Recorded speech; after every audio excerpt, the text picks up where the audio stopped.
Welcome, listeners, to another Relaxation Fantasy audiobook.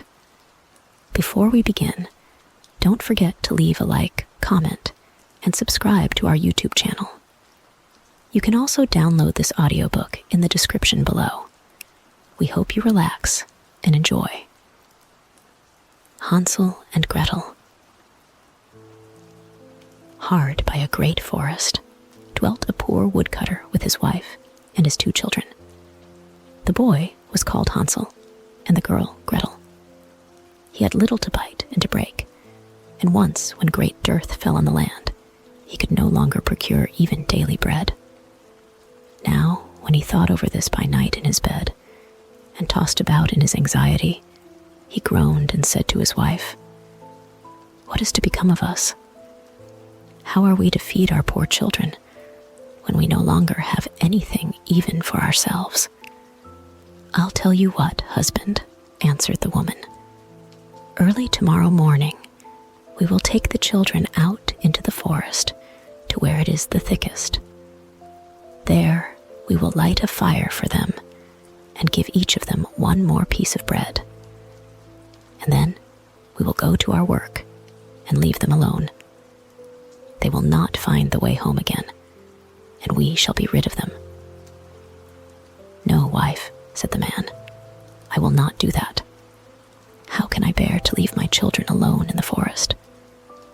The wild animals would soon come and tear them to pieces." "Oh, you fool," said she, "then we must all 4 die of hunger. You may as well plane the planks for our coffins." And she left him no peace until he consented.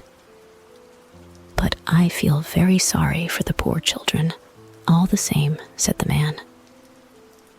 The 2 children had also not been able to sleep for hunger, and had heard what their stepmother had said to their father.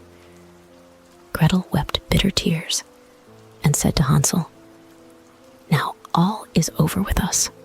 "Be quiet, Gretel," said Hansel. "Do not distress yourself. I will soon find a way to help us."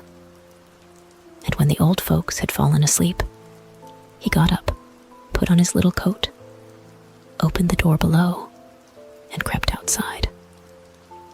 The moon shone brightly, and the white pebbles which lay in front of the house glittered like real silver pennies. Hansel stooped and stuffed the little pocket of his coat with as many as he could get in. Then he went back and said to Gretel, "Be comforted, dear little sister, and sleep in peace. God will not forsake us." And he lay down again in his bed. When day dawned, but before the sun had risen, the woman came and awoke the 2 children, saying, "Get up, you sluggards. We are going into the forest to fetch wood." She gave each a little piece of bread and said, "There is something for your dinner, but do not eat it up before then, for you will get nothing else." Gretel took the bread under her apron, as Hansel had the pebbles in his pocket. Then they all set out together on the way to the forest. When they had walked a short time, Hansel stood still and peeped back at the house, and did so again and again. His father said, "Hansel, what are you looking at there and staying behind for? Pay attention, and do not forget how to use your legs." "Ah, father," said Hansel, "I am looking at my little white cat, which is sitting up on the roof and wants to say goodbye to me." The wife said, "Fool, that is not your little cat. That is the morning sun, which is shining on the chimneys." Hansel, however, had not been looking back at the cat, but had been constantly throwing one of the white pebble stones out of his pocket on the road. When they had reached the middle of the forest, the father said, "Now, children, pile up some wood, and I will light a fire, that you may not be cold." Hansel and Gretel gathered brushwood together, as high as a little hill. The brushwood was lighted, and when the flames were burning very high, the woman said, "Now, children, lay yourselves down by the fire and rest. We will go into the forest and cut some wood When we have done, we will come back and fetch you away." Hansel and Gretel sat by the fire, and when noon came, each ate a little piece of bread, and as they heard the strokes of the wood axe, they believed that their father was near. It was not the axe, however, but a branch which he had fastened to a withered tree, which the wind was blowing backwards and forwards. And as they had been sitting such a long time, their eyes closed with fatigue, and they fell fast asleep. When at last they awoke, it was already dark night. Gretel began to cry and said, "How are we to get out of the forest now?" But Hansel comforted her and said, "Just wait a little until the moon has risen, and then we will soon find the way." And when the full moon had risen, Hansel took his little sister by the hand and followed the pebbles, which shone like newly coined silver pieces, and showed them the way. They walked the whole night long, and by break of day came once more to their father's house. They knocked at the door, and when the woman opened it and saw that it was Hansel and Gretel, she said, "You naughty children, why have you slept so long in the forest? We thought you were never coming back at all." The father, however, rejoiced, for it had cut him to the heart to leave them behind alone. Not long afterwards, there was once more great dearth throughout the land, and the children heard their mother saying at night to their father, "Everything is eaten again. We have one half loaf left, and that is the end. The children must go. We will take them farther into the wood, so that they will not find their way out again. There is no other means of saving ourselves." The man's heart was heavy, and he thought, "It would be better for you to share the last mouthful with your children." The woman, however, would listen to nothing that he had to say, but scolded and reproached him. He who says A must say B likewise, and as he had yielded the first time, he had to do so a second time also. The children, however, were still awake and had heard the conversation.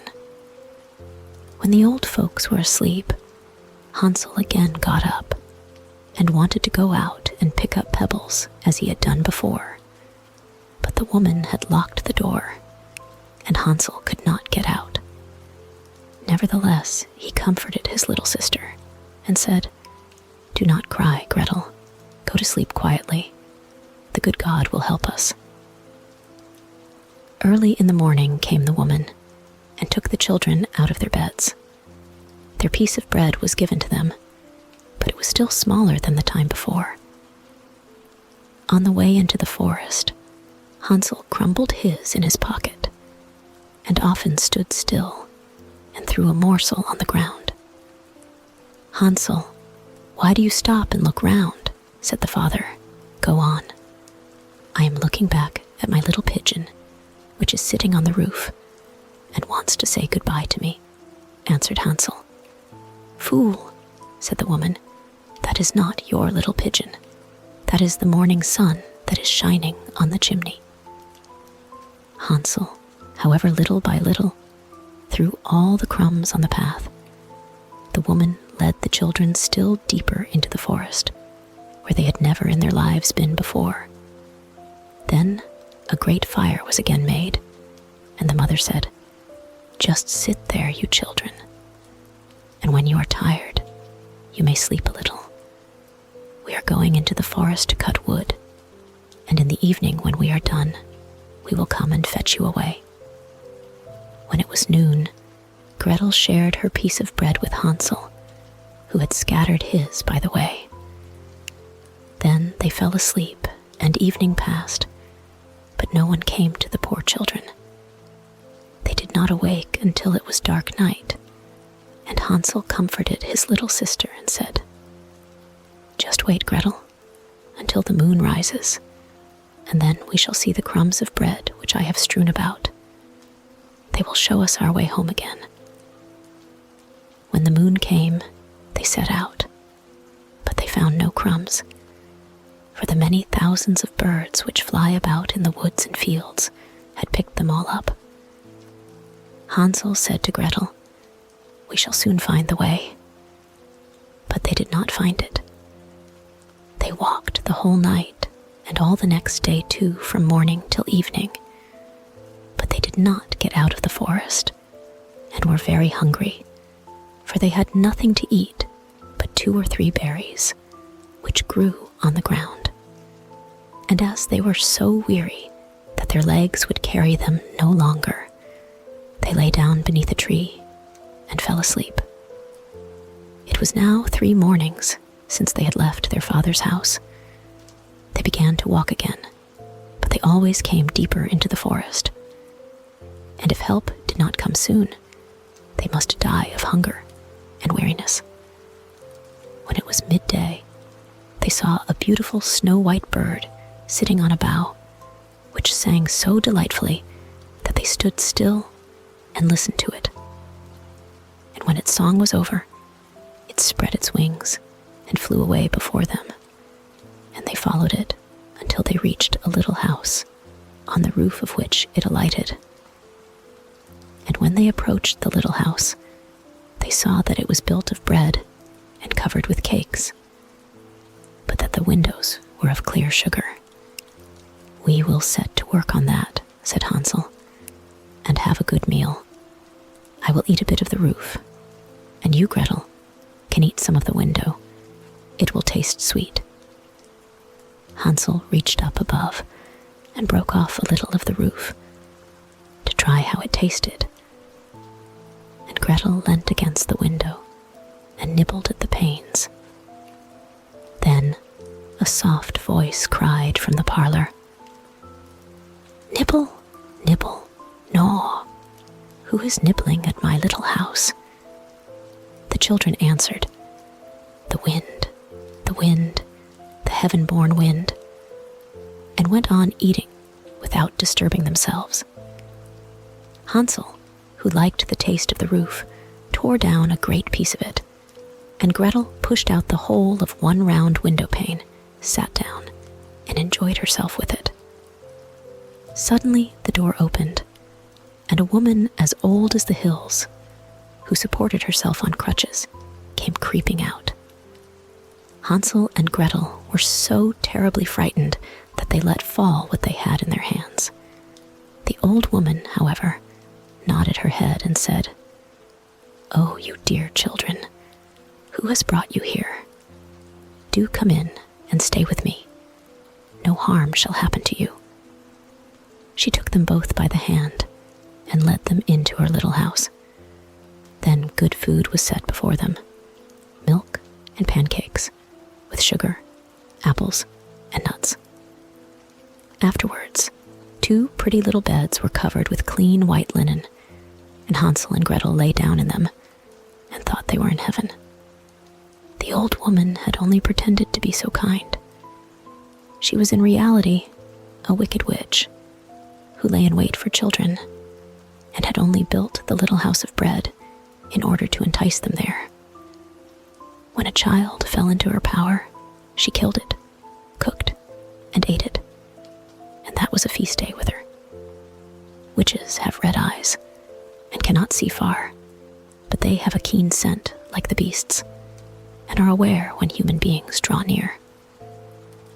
When Hansel and Gretel came into her neighborhood, she laughed with malice and said mockingly, "I have them.